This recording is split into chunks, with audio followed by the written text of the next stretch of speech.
ज्यादातर मनुवादियों की विचारधारा इतनी गंदी है, कहने को वो स्वर्ण जाति अपने आप को मेरिटधारी कहते हैं। हकीकत ये है कि उनके खुद के अंदर इतना जहर भर चुका है कि वो काबिल से काबिल दलित, पिछड़े, आदिवासी बच्चों को इतना प्रताड़ित करते हैं, इतने अंक कम देते हैं ताकि उनका मनोबल टूट जाए। इंटरव्यू दलितों के अलग होते हैं, SC ST के अलग होते हैं, जनरल के अलग होते हैं। OBC को और SC ST को अच्छे अंक रिटर्न में लाने के बावजूद इंटरव्यू में इतने कम नंबर दिए जाते हैं कि वो लोग जब रिजल्ट आता है, फाइनल रिजल्ट आता है, तो वो लोग सिविल सर्विसेज में टॉप लेवल पे जहां पहुंच सकते थे उसमें पहुंचने की बजाय वो थोड़े पीछे हो जाते हैं, क्योंकि उनको अच्छे अंक लाने के बावजूद इंटरव्यू में नंबर कम दिए जाते हैं। और ये अंतर एक छात्र का स्वर्ण जाति के दूसरे छात्र के मुकाबले पे 50-50, 60-60 नंबर का और कई बार तो 100-100 नंबर का अंतर रहता है। इंटरव्यू में बैठने वाले वो लोग जो अक्सर मेरिट की बात करते हैं, तो ये जो भारत सरकार की सार्वजनिक उपक्रम की कंपनियां बिकी है ना, जिनको घाटे में दिखाकर बेचा गया,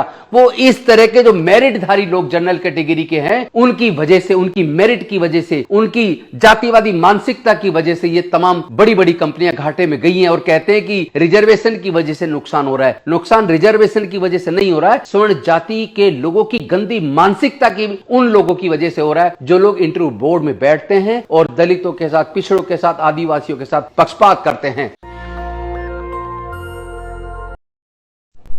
नमो बुद्धाय, जय भीम, जय भारत, जय संविधान, जोहार साथियों।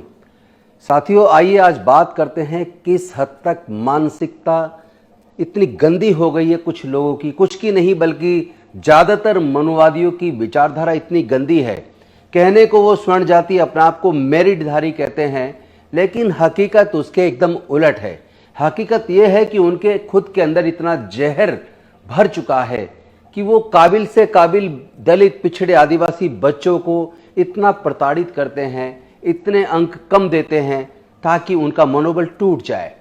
अगर मैं आपको बात करूं गुजरात की क्लास 1, क्लास 2 के एग्जाम की, जिसमें रिटर्न के नंबर SC और OBC के बच्चों के बहुत ज़्यादा आते हैं और इंटरव्यू में उनके नंबर बेहद कम आते हैं, अल्टीमेटली हरिभाई चौधरी इसको मुद्दा बनाकर इसके खिलाफ आवाज़ उठाते हैं, लंबा संघर्ष करते हैं और तब कहीं जाकर वो एग्ज़ाम रद्द होता है, वो रिजल्ट रद्द हो पाता है। लेकिन सवाल यह है कितने लोग हैं देश में जो इस तरह के मनमानी के खिलाफ आवाज़ बुलंद करते हैं और जहां वास्तव में फिर रिजल्ट रद्द होते हैं। सच्चाई यह है कि बहुत कम जगह लोग आवाज़ उठा पाते हैं और रद्द होना तो बहुत दूर की बात है।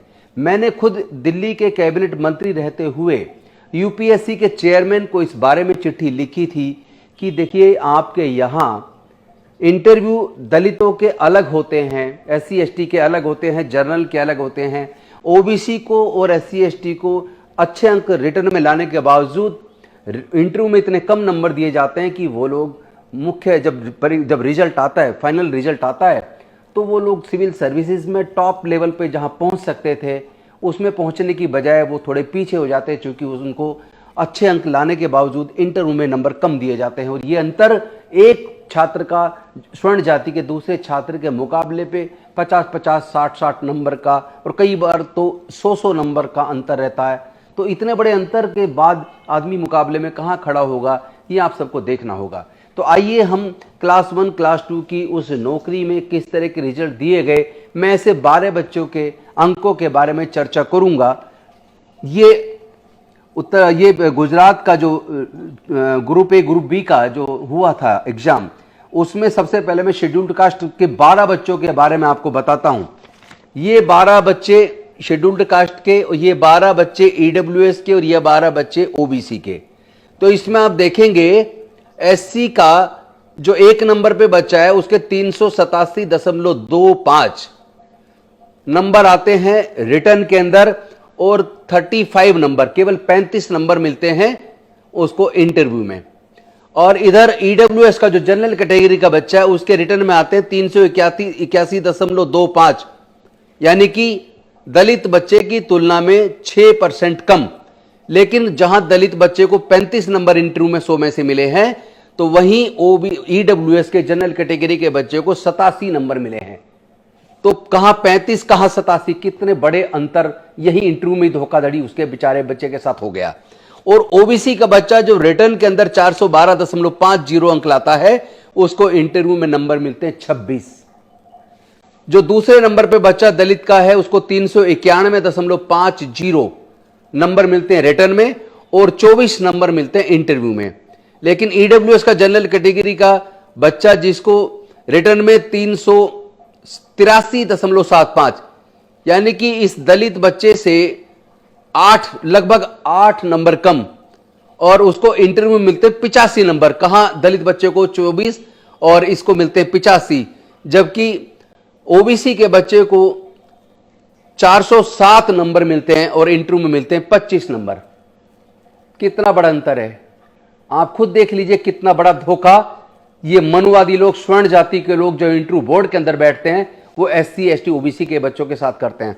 इसी तरह के तमाम नंबर जब आप देखेंगे तो एससी बच्चे को मैक्सिमम नंबर, एक बच्चे को 52 मिले हैं, उसके बाद दूसरे नंबर पे 40 नंबर और वो भी एक बच्चे को मिले हैं, बाकी 32, 30, 35, 24 इस तरह के नंबर मिले हैं। और इधर ईडब्ल्यूएस में जो ईडब्ल्यूएस जनरल कैटेगरी का बच्चा है उसको मैक्सिमम नंबर 90 मिले हैं और मिनिमम नंबर 70 मिले हैं।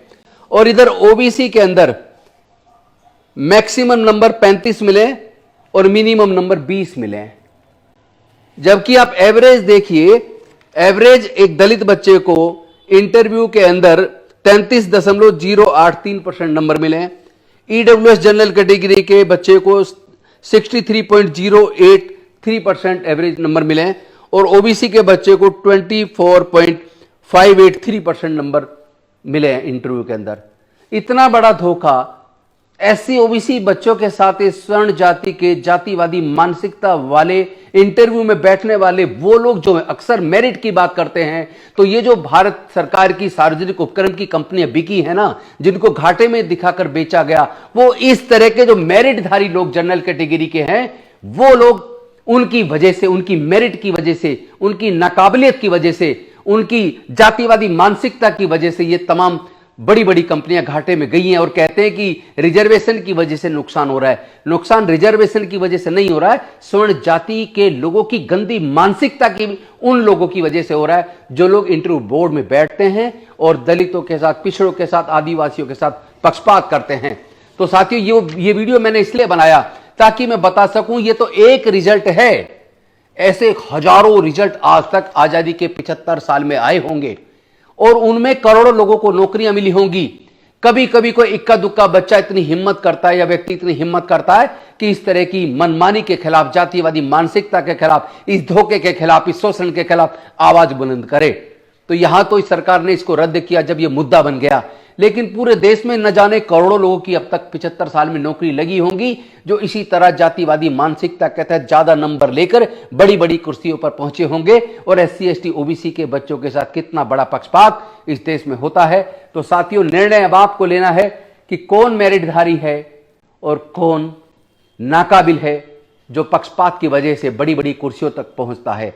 और आज तक आपने कभी एक एग्जाम्पल मुझे ऐसा नहीं मिला है कि किसी ने किसी का ऑपरेशन किया हो और उसके शरीर में कुछ छूट गया हो और छोड़ने वाला किसी दलित, आदिवासी या पिछड़े वर्ग का डॉक्टर रहा हो। क्योंकि ये सब बातें हैं, बातों का क्या, बात तो कोई भी बना सकता है, लेकिन सच्चाई आपके सामने है। अब आप खुद निर्णय कीजिए कौन मेरिटधारी है और कौन इस देश के साथ गद्दारी कर रहा है, धोखा कर रहा है। बहुत बहुत धन्यवाद। नमो बुद्धाय। जय भीम, जय भारत, जय संविधान, जोहार। नेशनल दस्तक की आपसे गुजारिश है कि अगर इसको बचाना चाहते हैं तो नेशनल दस्तक को सब्सक्राइब करने के लिए रेड कलर के सब्सक्राइब बटन को दबाएं, फिर बेल आइकन की घंटी दबाएं। नेशनल दस्तक को बचाने के लिए बहुत जरूरी है कि हर खबर को शेयर करें, लाइक करें, कमेंट जरूर करें।